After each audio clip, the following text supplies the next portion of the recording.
This is an open letter to friends and family.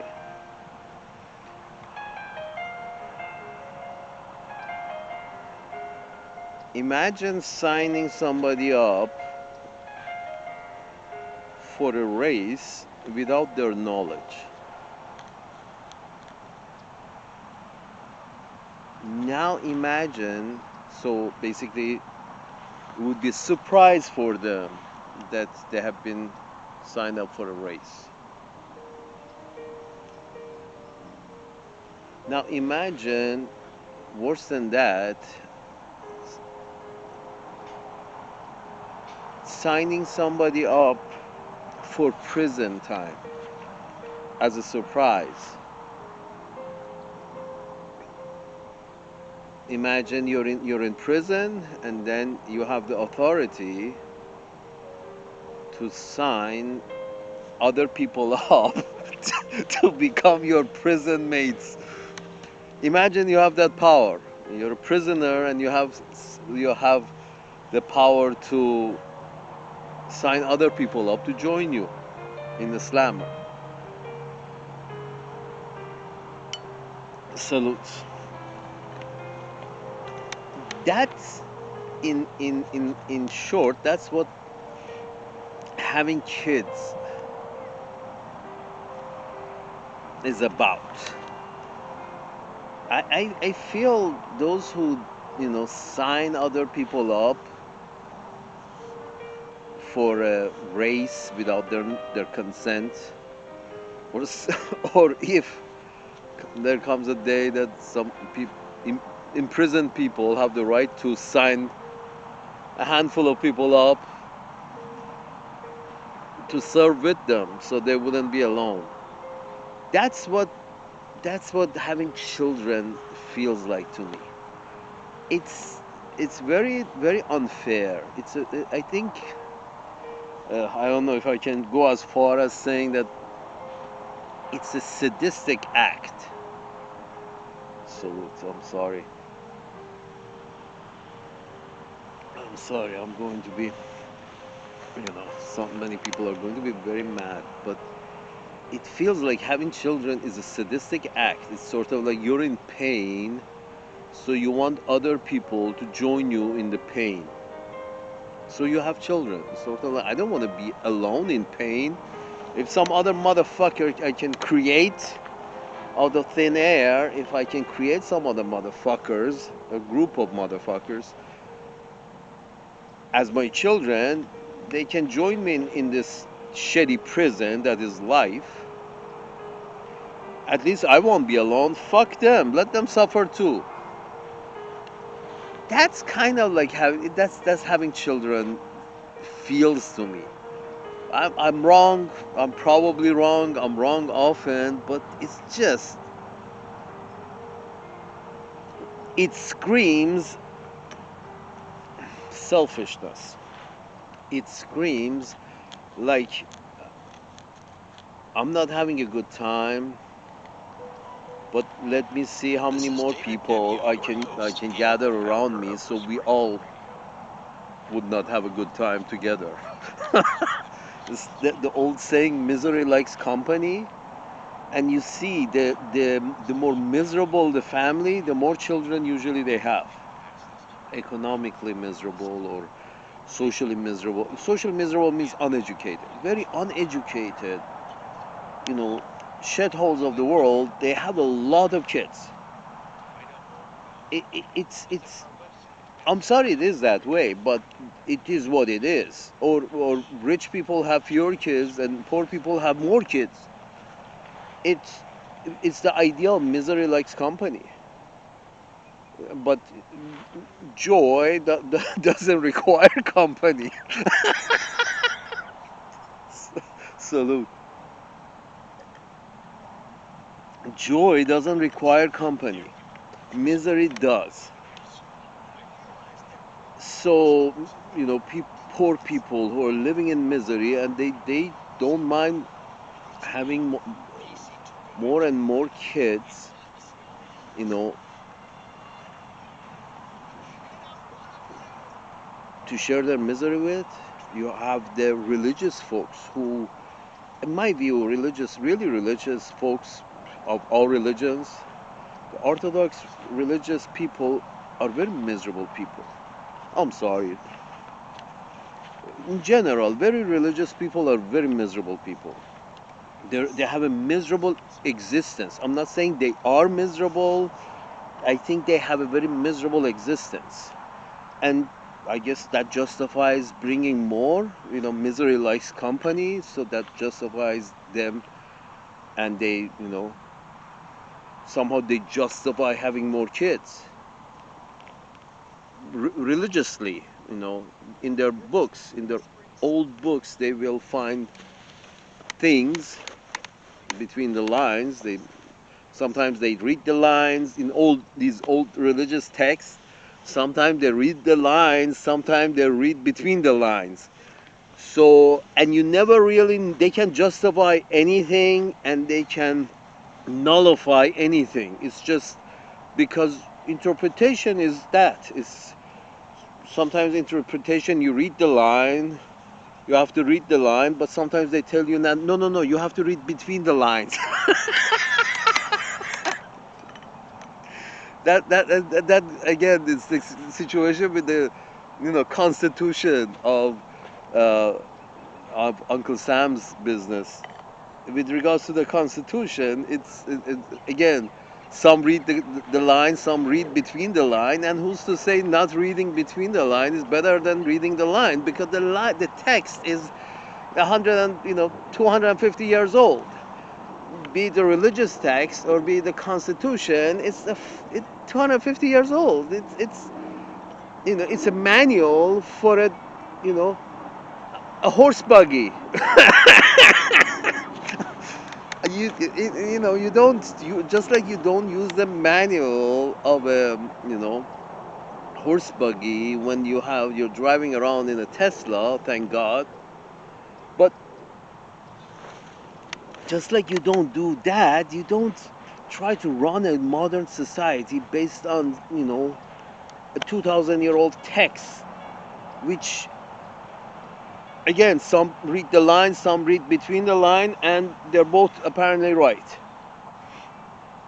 So my point is this: the misery of religious families, religious people, that miserable life that they live, because they don't enjoy much, and whatever they do enjoy is always has to be hidden and not talked about. Even they don't even talk about sex. They don't talk about having a good time. Religious people, they never know how to have a good time. They don't, because if you have to go have a good time behind closed doors, that's not a good time. That's a miserable, worrying time. You worry all the time, that because you keep speak of piety so much, that then you actually have to live a pious, miserable life, not enjoy yourself because of worrying that those who think you are pious, if they find out you're not, then you're screwed.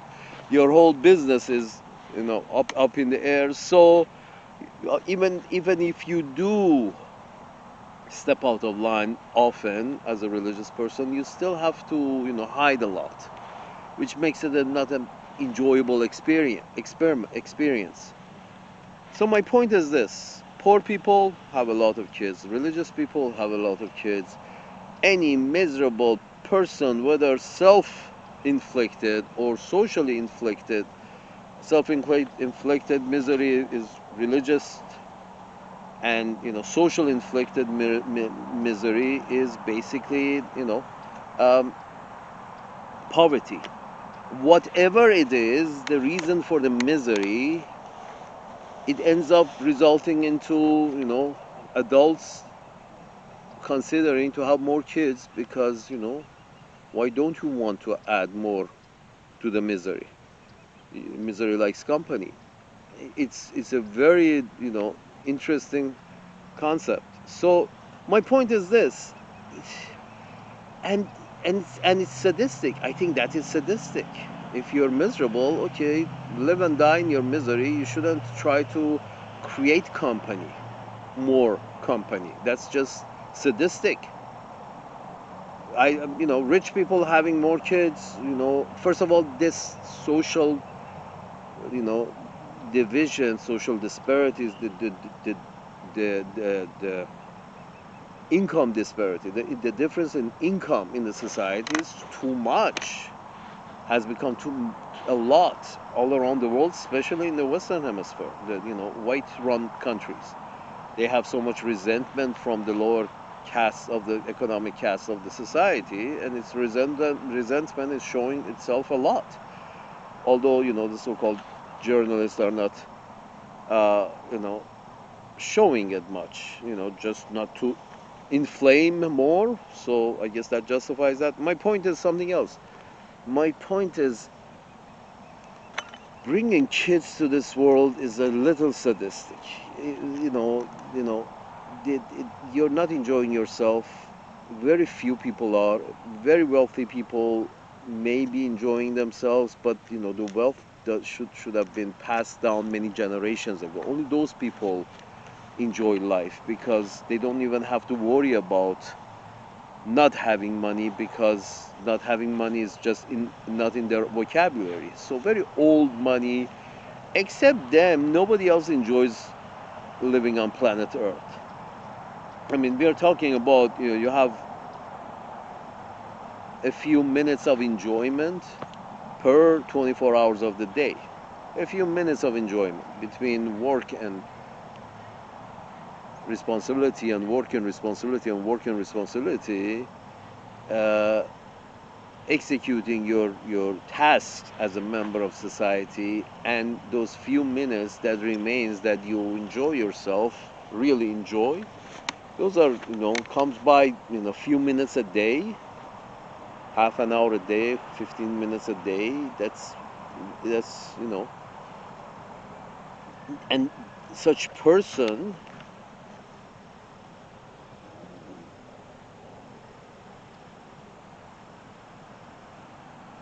bringing another person to this world to experience the misery with you, it's just not happening. It's anybody with any kind of conscience would not bring other people into this world to experience the misery with them. Only people without conscience will do that. It's sort of like, no, I don't care how much miserable I am as a poor man or a poor woman, or I don't care how much miserable I am as a person who observes very dry religious practices. I am miserable, therefore I bring a bunch of other people to be miserable together. How about that?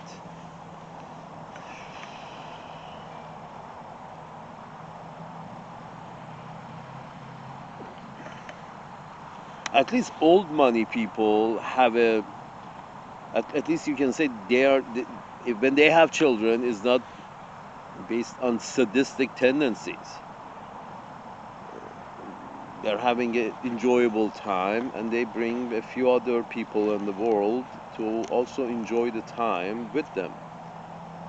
But then you have a street sweeper in India who has 12 kids. It's sort of like, yeah, it's so good that I'm gonna add to my. I'm in a shitty prison. I need prison mates to help me to help my life get easier. Because now I have a bunch of friends in the prison. They're called my family. I've created friends.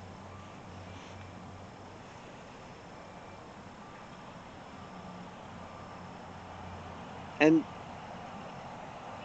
when you bring God into it, that becomes even more interesting. That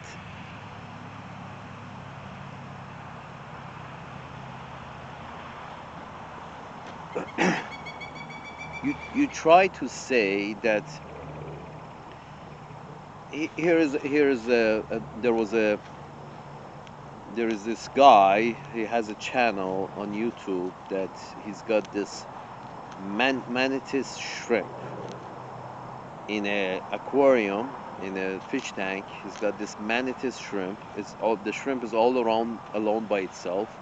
And what he does is whenever he feeds the wants to feed the manatee shrimp with other aquatic creatures or whatever treats that he can think of, he comes and turns on the camera and with a very interesting commentary he feeds his manatee shrimp. And it's interesting because apparently manatee shrimp packs a punch, so and knocks out its prey, and that's a couple of punch of hitting the prey around entertains human being before the shrimp kills the prey and eats it and bangs it up, and apparently that's interesting to humans. So he's got a channel with millions of views. So my point is this, that he's a god. Imagine now he has this fish tank that he's got a manatee shrimp in there, and he's watching it and he's being entertained by, and he keeps bringing new fish into this world.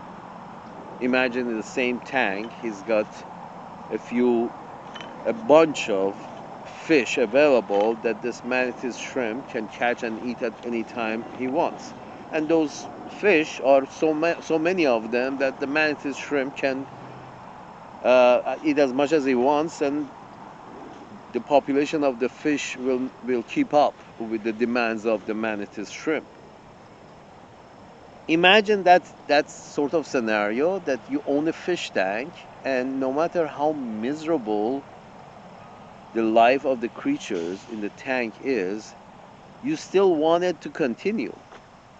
You as the god to that tank, that fish tank, you really don't care what's going on there. You actually want the fish population to keep up with the needs of the manatee shrimp, because that, I guess, that entertains you. You also as a god have some sadistic feelings that you enjoy watching the whole pain and plunder and pain and misery that takes place in front of you in that fucking fish tank, with daily you know attack of these fish and shrimp towards each other. Now imagine you put in a whole array of other different carnivorous fish inside the tank, and you got yourself planet Earth. You got yourself nature. You have this as a god. As a human, you have a fish tank. As a god, you have nature that you created. I'm saying, imagine there is a god. That's sadistic, that you enjoy watching every day. You enjoy watching that manatee shrimp knocks the shit out of some other creature that you have just provided to him, and you enjoy watching that. What kind of, they say, God is great.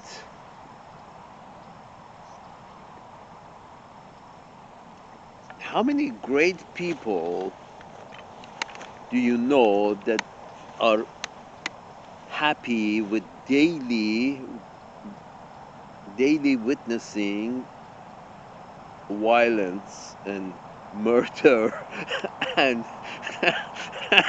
how many people do you know who enjoy daily dosage of that shit? I don't know many, but apparently your God is one of them.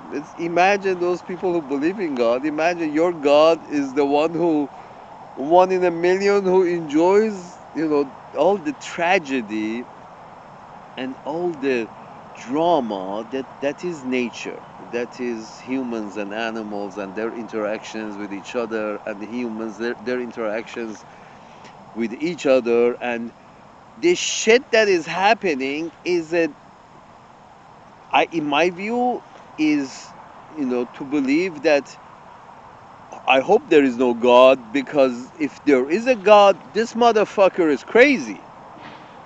This motherfucker is sadistic. He's got us in a fish tank, and apparently he's enjoying this daily dosage of murder that these creations are performing on each other. I hope there is no God, because if there is a God, this is shit. This what the way humans treat each other and the way nature treats it. Forget about humans. The way nature treats each other. The cycle of life. I hope there is no God, because if there is a God and this shit show is going on, this sadistic shit show is going on in nature, then I'm sorry. I prefer not to have anything to do with your sadistic God. So I think it's much better to just go with there's no God, and this is just was an accident, was created, and let's let's ease the pain. Let's ease the pain. Let's not invite more people to this prison.